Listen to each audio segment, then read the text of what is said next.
Mateus capítulo 8, a partir do versículo 28, quando eu li isso aqui, imediatamente o Espírito Santo falou algo forte que eu quero que você acompanhe comigo, por favor.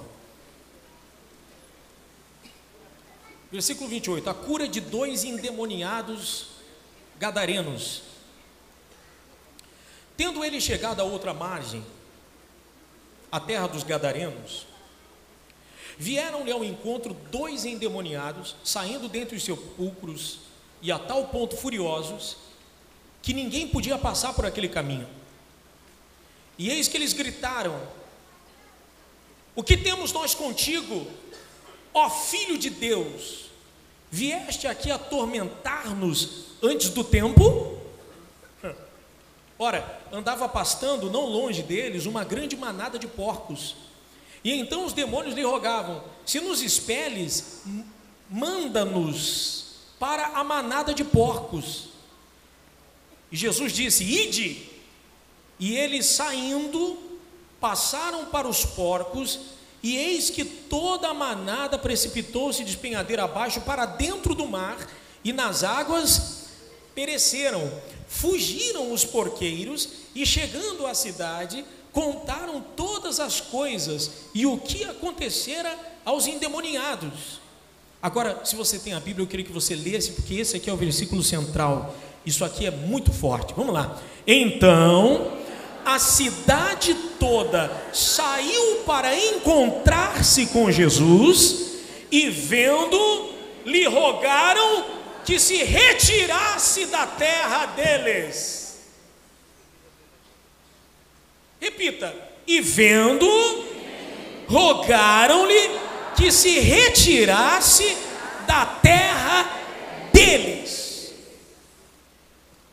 Quando eu li esse versículo, eu pensei em algo que talvez eu nunca tinha pensado antes com respeito a essa passagem, porque embora que a passagem é conhecida, dos endemoniados, do demônio que entrou no porco, mas o centro da mensagem não é isso. O centro da mensagem é o que Jesus queria com aquela cidade e o que aquela cidade não quis com Jesus. E o que Jesus quer com você aqui hoje e talvez o que você não queira com Ele. Nós ouvimos aqui nesse relato 4 vozes. 4 vozes: a voz do diabo, a voz de Jesus, a voz do povo e a voz do endemoniado em sã consciência depois de liberto. Então repito: a voz de Jesus, a voz dos demônios, a voz do povo e a voz do rapaz liberto. Essas 4 vozes de Mateus 8 que eu quero que você entenda. Imagine a cena: Jesus está chegando na terra de Gadara. Ele tinha acabado de acalmar a tempestade, ele estava vindo em alto mar, veio a tempestade, ele acalmou o vento, o mar. Quando ele desembarca, vem estes 2 endemoniados. Diz a Bíblia que eles vinham a tal ponto furiosos. Eu estou no livro de Mateus, mas se você ler a mesma passagem no livro de Lucas, o médico, Lucas, pelo fato talvez de ser médico, ele sabia descrever um pouquinho melhor. Ele fala como que esse camarada estava. A Bíblia diz que quando ele chegou até Jesus, esse homem estava com o corpo todo ferido, porque a Bíblia diz que ele se feria com pedras. Diz a Bíblia que ele estava nu, sem roupa nenhuma. Ele morava no cemitério, ele morava nos sepulcros, se feria com pedras, estava nu. Você imagine o cheiro de um homem há anos sem tomar banho, morando no cemitério, provavelmente se alimentando de carne de defunto. Era o cúmulo da degradação do ser humano, o fundo do poço de uma pessoa. E Jesus fica cara a cara com a sua imagem e semelhança, e vendo o que o diabo faz com a imagem e semelhança dele quando ele entra no corpo. Imagine Jesus olhando para aquele camarada todo ferido, todo deformado, mal cheiroso, uma vida destruída, e o diabo ainda encara Jesus e começa a primeira voz, a voz do diabo: que temos nós contigo, Jesus, filho do Deus Altíssimo? Você veio nos atormentar antes do tempo?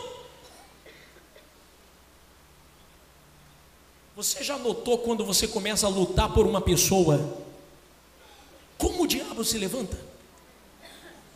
Quem já teve essa experiência? Levante as mãos. Quando você quer ajudar alguém, uma pessoa que ela está no fundo do poço, você quer ajudar uma pessoa viciada, você quer ajudar uma pessoa que está com depressão, você quer ajudar uma pessoa que está possessa de espíritos malignos, é uma coisa impressionante. Parece que ele faz a mesma coisa, ele bate de cara, frente a frente com você e diz assim: vem cá, o que você quer comigo? Veio me atormentar antes do tempo? Essa alma é minha. Você não vai tirar ele das minhas mãos. Quem vem sexta-feira e vê os demônios manifestados, o que você vê? Tem demônio que chega a encostar o nariz dele no nosso. É ou não é? A pessoa manifestada, olhando nos nossos olhos, dizendo assim, ela é minha, e você não vai tirar ela de mim. Então trava-se essa guerra. Então a primeira voz, a voz do diabo, que constantemente tenta nos fazer desistir de quem?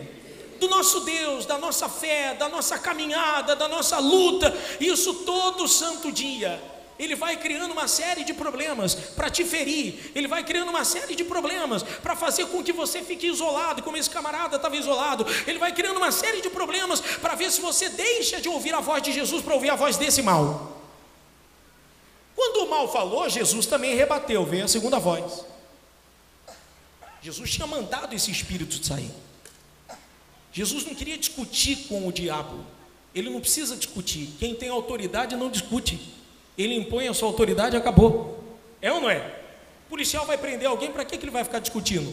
Ele tem autoridade, então o que ele vai fazer? Meu camarada, mão para trás, não quero discutir com você não, mão para trás, está algemado, acabou. Ele tem autoridade para prender, ele não precisa ficar discutindo ou brigando. Quando a pessoa discute, ela perde a razão. Então Jesus não discutiu, ele apenas deu uma ordem, você vai sair do corpo desse homem. Foi uma ordem direta. O mal ficou agitado. Quando você vem até a presença de Deus, ouça, nesse exato momento, preste muita atenção no que eu vou te dizer. Você está ouvindo a palavra de quem? De Deus, e se você duvidar, você corre risco de do outro lado ter uma outra vozinha falando com você ao mesmo tempo. Você corre risco de estar dentro da igreja e a tua cabeça está fora.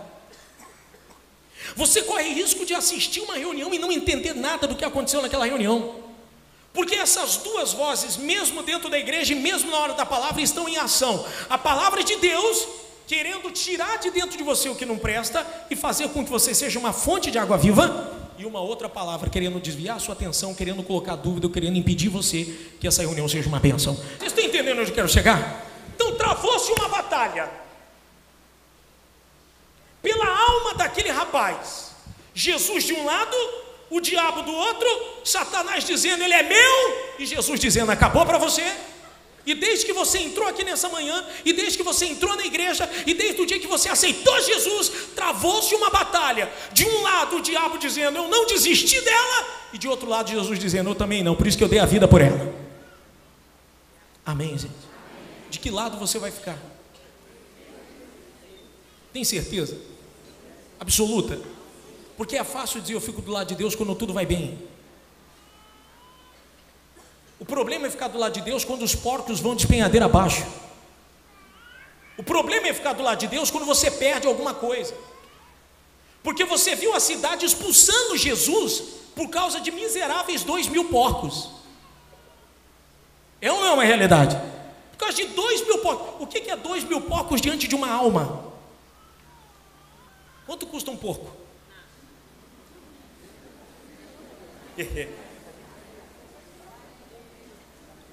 500, 600, 700, eu não sei, não tenho noção. Multiplique isso por 2.000, vai ser uma miséria diante do que vale a sua vida, a sua alma.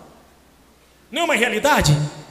Então Jesus expulsou o demônio, ordenou que os demônios entrassem nos porcos. Eram 2.000 porcos, e eles se precipitaram de despenhadeira abaixo, morreram afogados. Aquilo ali era Deus mostrando o que o diabo faz quando ele entra na vida do ser humano. Primeiro ele reduz o ser humano à sujeira, reduz o ser humano a nada, e por fim faz o quê? Joga ele no abismo, mergulha ele no pecado, acabou. Mas o foco é o seguinte: você viu a voz do diabo, você viu a voz de Jesus, e agora eu quero falar da voz do povo. Quando o povo viu o prejuízo que eles tiveram, eles ficaram indignados com Jesus. Quando eles viram que o comércio deles faliu, porque aquilo ali era um comércio, naquelas terras cultivava-se porco, então a fonte de renda era o quê? Eram os porcos. Então quando eles viram que a fonte de renda deles foi por água abaixo, a primeira atitude deles foi fazer o seguinte: olha, me leve a mão não, eu não quero você aqui nas minhas terras, sai daqui, suma daqui. E mandou Jesus o quê? Embora. Por causa do quê? Estou dizendo, falar que fica do lado de Jesus quando tudo vai bem é uma maravilha. Ficar do lado de Jesus quando os porcos vão por água abaixo é outra. Ficar do lado de Jesus quando o casamento está indo por água abaixo é outra. Ficar do lado de Jesus quando as situações estão ficando cada vez mais apertadas é outra. E tem gente que inconscientemente vem expulsando Jesus da sua vida por causa das suas atitudes.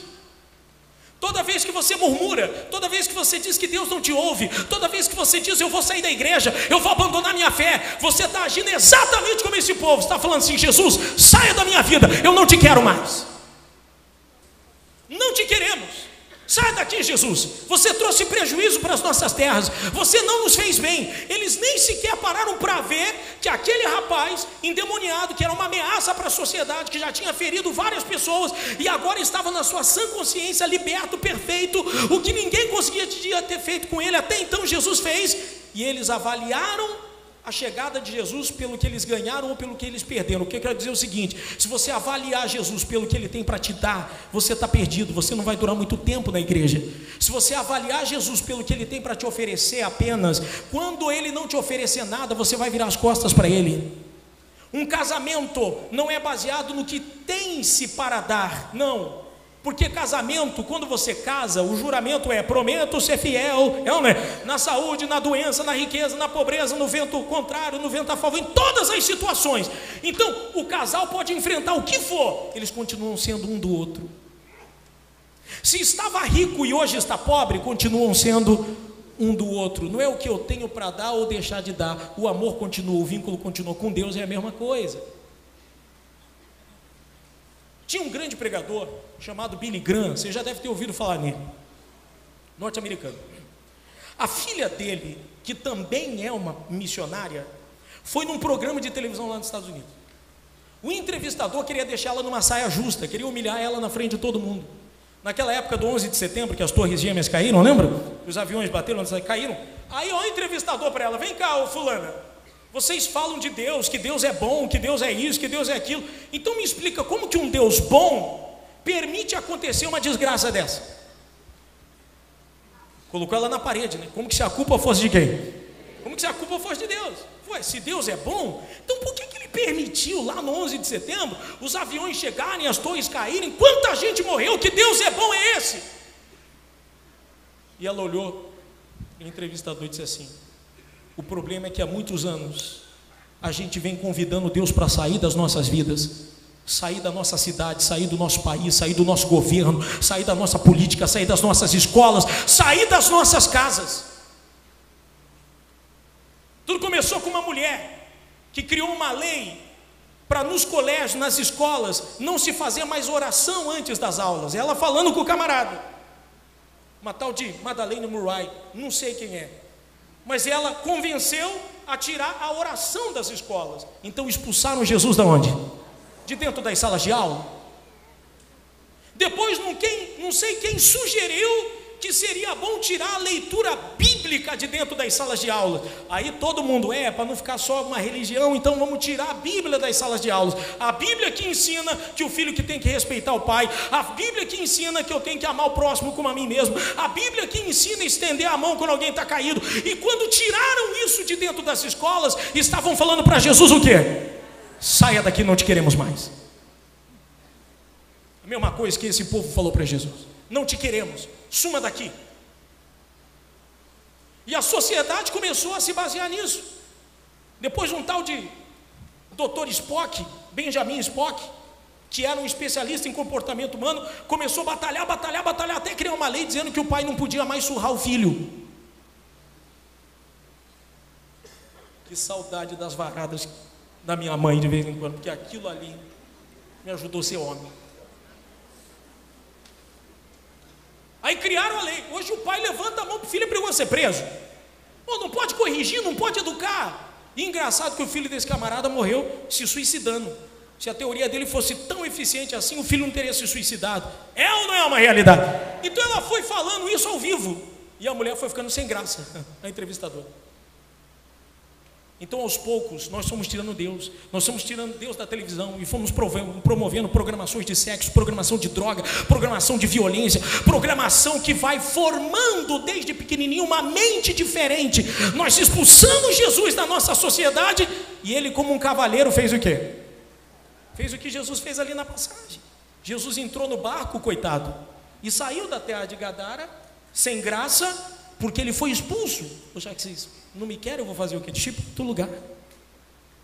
Jesus saiu. E vocês vêm culpar ele pelas torres gêmeas? A gente só colhe aquilo que a gente planta. Vocês expulsaram Deus dos Estados Unidos e ele é culpado pelos ataques. Expulsaram Deus da casa e ele é culpado pelo ataque. Expulsaram Deus da sociedade e ele é culpado, pô. Compreende onde eu quero chegar? E ela completou dizendo assim: olha, se uma criança escrevesse um bilhete para Deus dizendo assim: papai do céu, por que o senhor não salvou aquela criança dentro da escola? Ele responderia: filha querida, não me deixam mais entrar nas salas de aula. E a mais pura realidade. A pessoa expulsa Deus de casa, a tragédia chega na casa dela, a culpa é de Deus. Ela expulsa Deus da sua vida financeira, ela fica na miséria, a culpa é de Deus. Ela expulsa Deus do seu casamento, ela não pediu conselho a Deus para casar, casou, virou um inferno, agora a culpa é de Deus. Entende? Então, essas vozes, a voz do diabo, a voz de Jesus e a voz do povo, que todos os dias estão em conflito aqui dentro dessa passagem, e a última voz, que você só consegue ver lá no livro de Marcos capítulo 5, a mesma passagem, o rapaz liberto dos demônios, dizendo para Jesus assim: olha, permita-me te seguir daqui para frente, eu quero te servir, Jesus. A cidade toda não entendeu, mas o rapaz entendeu. A cidade toda expulsou Jesus, e o rapaz dizendo: já que não tem espaço para o senhor aqui, deixa eu ir junto, porque não vai ter espaço para mim também. Se não tem espaço para o senhor aqui também, não faz mais parte da minha vida essa terra, eu quero segui-lo. Só que Jesus não permitiu. Jesus disse: não, fica aí e dê testemunho para eles verem o que eu fiz na sua vida. E o rapaz tornou um discípulo e pregou em Decápolis todinha através desse milagre. Amém, gente? Então entenda, o meu Jesus, o meu Senhor, não é o Jesus das épocas boas, das vacas gordas. O meu Jesus é o Jesus de todo dia, é o pão nosso de cada dia. O meu Jesus é meu Jesus quando tudo vai bem. O meu Jesus é meu Jesus quando tudo vai mal. Ele é o meu Senhor quando eu estou bem. Ele é o meu Senhor quando eu estou mal. Ele é o meu Senhor quando eu estou feliz. Ele é o meu Senhor quando eu estou triste. Ele é o meu Senhor em qualquer situação. Não é porque eu perdi uma coisa que eu vou culpar Deus pela perda. Que se vão os porcos, mas que fique a alma. Amém, gente? Sem consciência, muitas das vezes você acabou expulsando Jesus da sua vida. Toda vez que você diz que ele falhou, toda vez que você diz que ele não está te ouvindo, toda vez que você levanta a sua voz para blasfemar contra ele, você está dizendo: sai da minha vida. E ele, como um cavaleiro, ele vai virar as costas entristecido. Você pode ter certeza disso. Mas ele só vai ficar onde ele é chamado. Ele só vai ficar onde ele é convidado. Você decide quem hoje? Quem você decide? Deus. Você conhece alguém que saiu da igreja porque perdeu alguma coisa? Quanta gente conhece? Perdeu o emprego, a culpa é de Deus, vai embora. Perdeu a empresa, a culpa é de Deus, vai embora. Perdeu o casamento, filho partiu, fulano morreu. Morreu porque era a hora dele, gente. Morreu porque era a hora, vai fazer o quê? Tudo tem um tempo determinado. Não tem como a gente lidar com a morte. A morte é um mistério. A culpa não é de Deus e não é de ninguém. Ele só quer que você permaneça firme com Ele.